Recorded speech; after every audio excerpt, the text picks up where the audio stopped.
Hello friends, you're most welcome back to my channel on biological tips. If you're new to this channel, please don't forget to subscribe.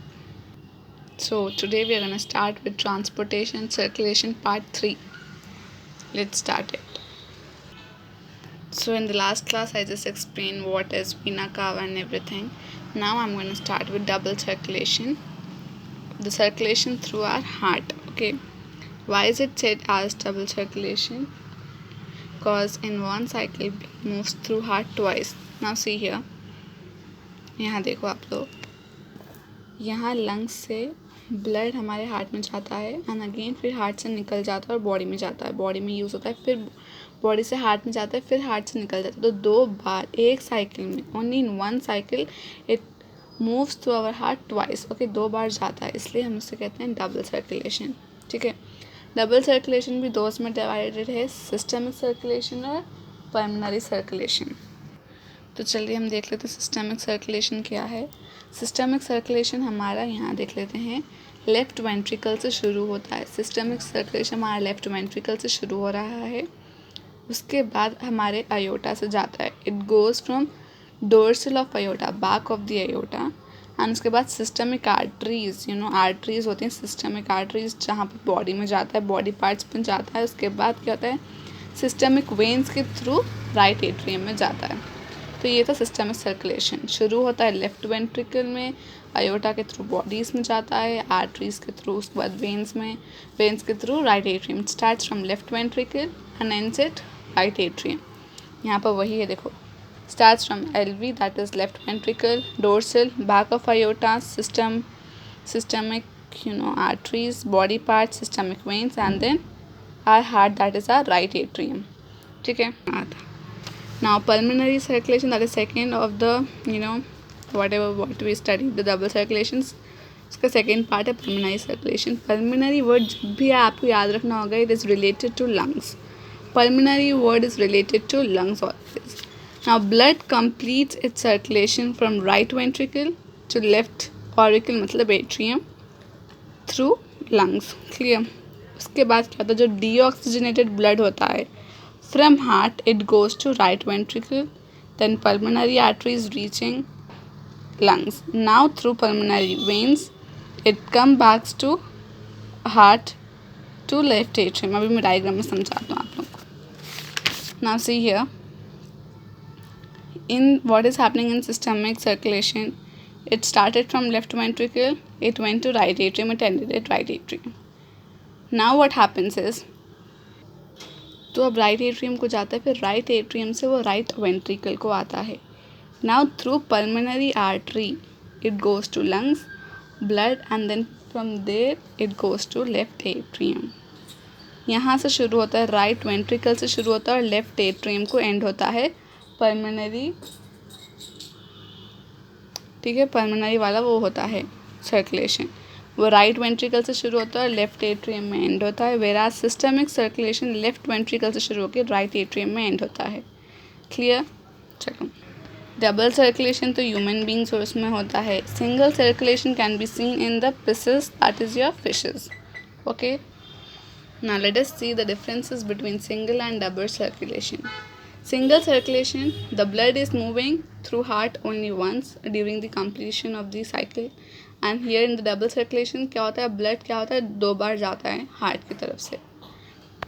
फिर single circulation में क्या होता है, only deoxygenated blood flows through the heart, सिर्फ deoxygenated blood ही flow होता है। Whereas in double circulation both oxygenated as well as deoxygenated blood is going to pass through the heart.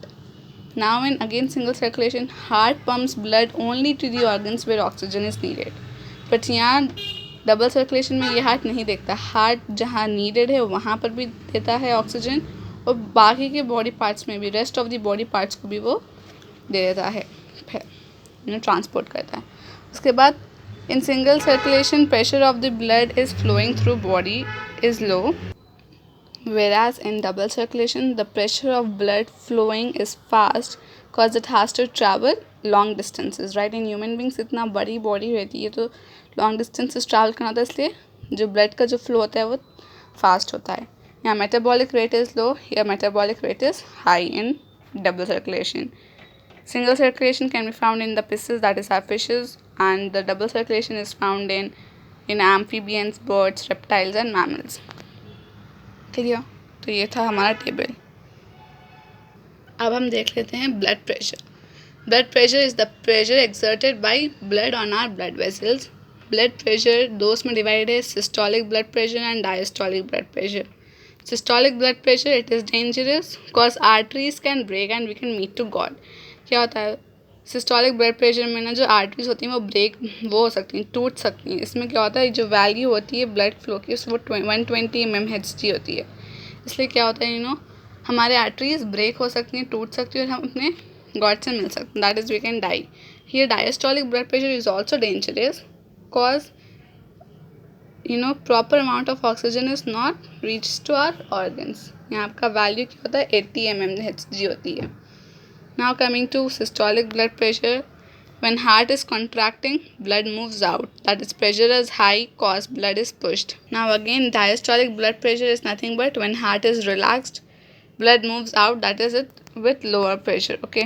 Now let us see. Sphygmomanometer is the instrument which is used to measure blood pressure. ठीक है. Sphygmomanometer होता है जो blood pressure को measure करता है. अभी तक तो हमने पूरा ब्लड के ऊपर पढ़ लिया. अब हमें पढ़ना है लिम्फेटिक सिस्टम के ऊपर. अभी लिम्फ क्या है? लिम्फ एक फ्लूइड है, येलोइश फ्लूइड है which contains blood plasma along with WBCs but no RBCs. अब जैसे कि आप देख लोगे ब्लड प्लाज्मा है उसमें और WBC है, तो WBC का काम क्या होता है? Exactly immunity.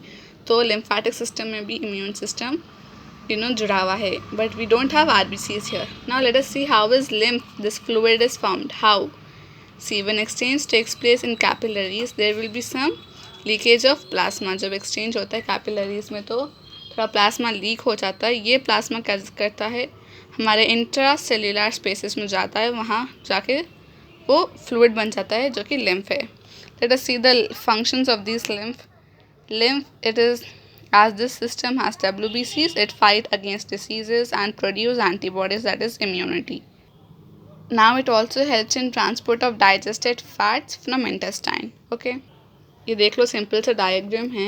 आपको सिंपल सा हार्ट उतारना है. सिंपल सा डायग्राम है, कॉम्प्लिकेटेड नहीं है स्ट्रक्चर ऑफ द हार्ट. आपको एक सिंपल सा हार्ट उतारना जैसा आप उतारते हो. देख रहे हो यहाँ ये जो हार्ट है सिंपल सा हार्ट है.